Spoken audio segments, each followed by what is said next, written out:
Meantime, here in Germany, President Frank-Walter Steinmeier has used his traditional Christmas address to send a message of solidarity to the people of Ukraine.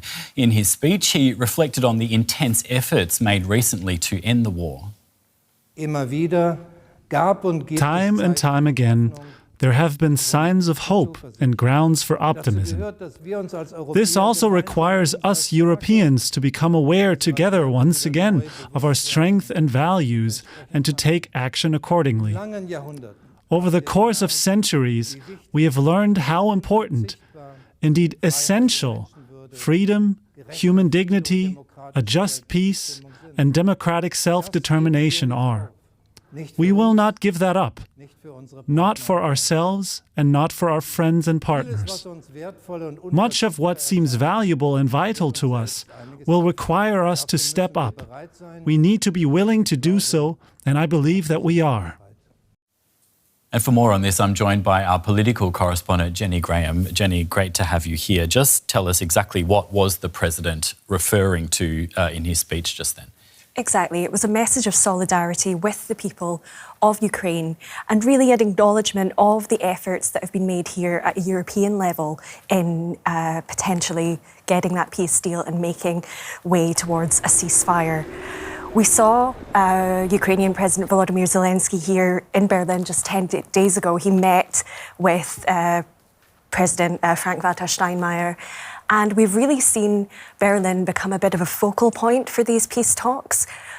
We saw when Zelensky was here, he was in the Chancellery with Friedrich Merz. Also at the table, the special envoy from Trump's administration, Steve Witkoff, Jared Kushner, Trump's son-in-law and advisor.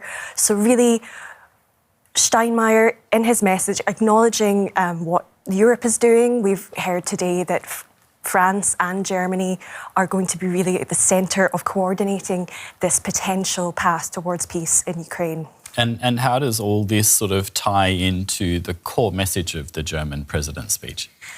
We don't expect big political comments in this speech. Really, the comments about Ukraine were the only political meat on the bones of his speech. The main message was shining a light in the darkness, Christmas being a time for people to step away from their daily worries, encouraging us to have a sense of community, talk to each other, listen to each other, perhaps consider other points of view. Maybe that was a little comment about divisiveness in German society right now.